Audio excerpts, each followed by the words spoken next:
Alright, hey guys, Extra here, doing a video. Been a little while since I've done one of these things, you'll have to forgive me. I've basically just been lazy. I've had ideas that I could do and I just have not really felt like doing them. But yeah, so I kind of just had the idea of doing this video where I talk a little bit about the Steve ban, especially now that we've had BAM13, which was the first Oz major since banning the character, and the first major since TGX, where we all sort of decided he would go pretty much immediately after that tournament happened. And I think part of the reason I want to do this is just the general sentiment around the world seems to be leaning more towards unbanning Steve, keeping him legal. I think Japan is definitely not on track to ban him at all. I think America wants a collar at their tournaments, so the majors aren't banning him because that's like the whole storyline thing. And yeah, I don't know what's happening in Europe actually. I think they are mostly Steve unbanned.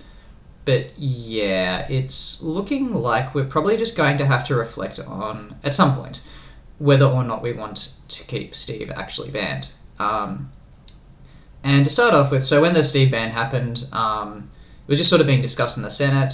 I tried to push for scenes to do like a little bit of a survey.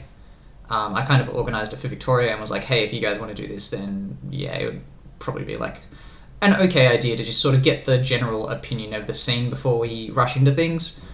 And surprisingly, or maybe not surprisingly to some people, a lot of people just wanted him fucking gone, especially with PMLG, which was the big controversy back then, the big Twitter thing. I wasn't 100% sold on PMLG, but I did want to keep Steve. The reason kind of sounds a bit like kind of like a shitpost reason, honestly, which was that I wanted people to take a major over Ghost before we got rid of the character. And again, like, that's not really like a valid reason to keep the character or not. It's got nothing to do with like his brokenness or whether or not PMLG is game breaking or anything like that. And it's also a reason that can obviously be gamed. Like, Ghost wants Steve banned, he can obviously just throw. But it's kind of like a two-part reason. First part is that I think Oz, in general, our top players hadn't really gotten too far on figuring out the character, and I think that's a valuable thing to learn, especially before you like rush into banning him, just because, you know, if you want to travel and you play against Steve, you might get a little bit owned. But, you know, that's life. If people want him gone anyway, if they just want to get rid of the character, I can't like stop that or control that. The second part, though, was just for narrative reasons. I think it was a really bad time to ban Steve, because we were sort of seeing the new, like, I guess, story arc in Oz Smash, which was that Ghost is now, like, the dude to beat. He is the guy who is just beating everyone, winning all our majors, and yeah, he's doing it with a broken character. But the conclusion to the sort of story arc just being like, okay, so Ghost wins 3 majors in a row, and then we just ban his character, and that's like it, right?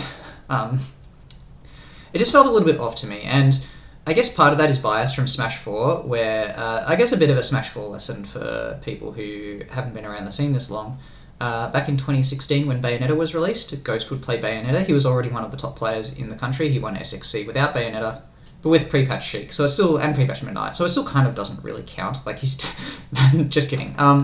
But yeah, basically he played Bayonetta, and he would come to Victoria, and he would farm us, and he would take all of our Ranbat money, our precious Ranbat money. We unfortunately did 60 to 30-10 splits, so he would take 60% of our pot and then go back to South Australia. And back then, our top player was a Brawl vet called Earl. He played Ryu and Little Mac, and he was not very good against Bayonetta, as the rest of us were. And it was sort of like a turning point in Victoria, where we were all, just as a state, we were talking a big game, but we weren't really showing results at majors. And Ghost coming to farm us with his broken character was kind of like the step up we needed to really get better, I think, at least. and I sort of see it as a reflection of like my kind of it sounds weird to say it, but it is like a story. It's like a narrative, right? Like a big part of fighting games and the community is like the narrative that gets built up. And a big part of the narrative was like I got first in Vic, and like was I able to sort of step up and beat Ghost's Bayonetta, stop him from fucking like farming all our tournaments.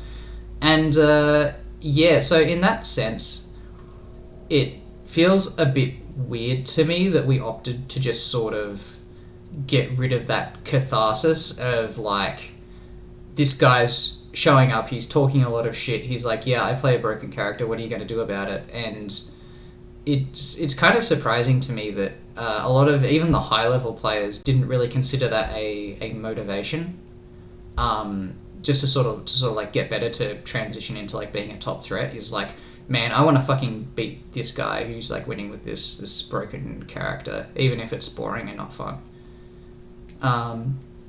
But yeah, that's just me. It's just a feeling like I had when we were watching BAM13 Grands, when it was Dura vs Bin.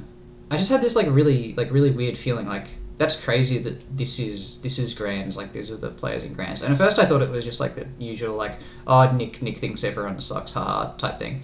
But I think a big part of it was that the guy who is literally like the guy to beat in Oz right now, the guy that like should be the main goal, who would be seeded first, just isn't at the tournament, and he's not dodging the tournament for like any like actual reason. Like, it's not that he just couldn't go, it's that his literal character that he mains got banned. So yeah, I just think that's a bit weird. I'm sure like this is not something that people other than me would probably care about. Like, I am sure Dura absolutely does not give a shit about anything that I've just said. I'm sure he's very happy with his BAM13 trophy, as he should be. But yeah, that's just how I personally feel about it. That's why I didn't really want to get rid of Steve. Having said that, I think the viewing experience at BAM13, for top 8 at least, was very good without Steve. Despite having a lot of Victorians in top 8, which everyone usually really hates, don't want to get into who qualifies as Victorian, so let's just say we had between 5 and 7 Victorians in top 8. I think everyone, like the crowd energy just seemed really good.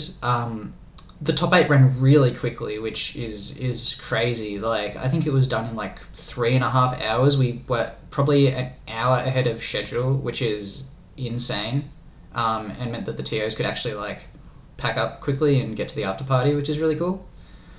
And I think something to consider for Australia at least is that we're not going to have like a big event that really gets us like a ton of new players in. The game's like almost 5 years old, like it's 4.5 years old, whatever, 5 years, same thing. And we're getting to the point where there's not a whole lot of reward like in America for just like tolerating the really, really boring shit things about the game. Well, like in America, it's like, oh yeah, I hate my life playing against Steve. Like, this fucking sucks, right? But you have a chance to like make thousands of dollars if you keep playing. Like, you can make a lifestyle out of it. So a lot of people will play through that and not really care. In Japan, if you fucking hate Steve, they have so many players that the amount of like players who might quit because of Steve is like just offset. Like the relative amount of players that they would lose to this character being like really frustrating or whatever has a lot less of an impact of their total scene. Like, for example, let's say they lost between like 50 and 100 players because the character is just broken. It's like everywhere at tournaments or whatever. That is a big hit. That is definitely a big hit for Japan, but they would still have all the infrastructure. They'd still have all the top players, blah, blah, blah. If we lost between 50 and 100 players, like going to our majors, we would not have majors, basically. And it's really hard, especially... Oh, I think I peaked a little bit there on my audio. Sorry if that was too loud. It's really hard in Australia to keep your motivation up when there's not really any reward for just having that sort of like, you know, fucking like a warrior spirit or whatever.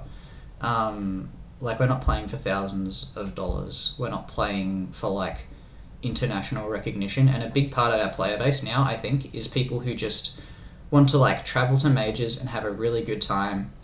And to be honest, people fucking hate watching Steve. Our top players all hate playing against him. And I think it's really hard to argue that for us specifically, it might be a good thing for the health of the scene. And that's with the consideration that like there's a pretty big gap between the players who are expected to like make top 8, make top 12 and everyone else. And it's pretty likely that Ghost, who mains Steve, and Jix, who co-mains Steve, probably is going to use it a lot in top 8. It's pretty likely that both of them make top 8 and make it pretty far into the bracket. And that means there's like, I think there's like 10 sets possible in a top 8 bracket. 10 or 11, or maybe 12 with a bracket reset. 12 seems too high. But there's about 10 sets in a top 8. And if like 5 or 6 or 7 of those sets are going to have a Steve in them, which again, like I said, is very likely because there's a very like defined skill gap in Oz between the top level and the high level.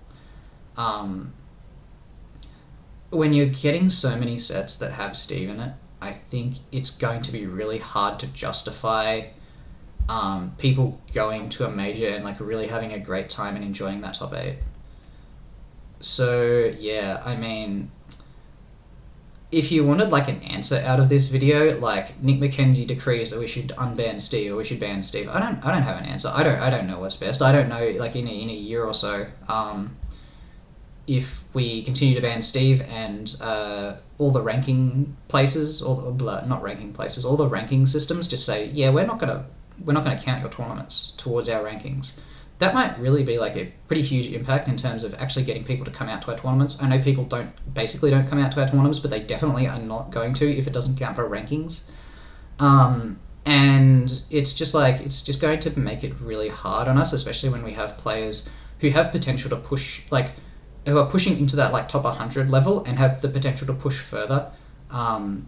It's like, I don't know, every little thing counts in Oz Smash, and it's really hard to balance like the international stuff, like staying on the same standards as international scenes and doing what's best for our scene. And yeah, like I said, I don't know, but I want to talk about it. I think it's worth talking about, and yeah, I hope I at least made you think about the Steve stuff, and think about what we want to do in the future.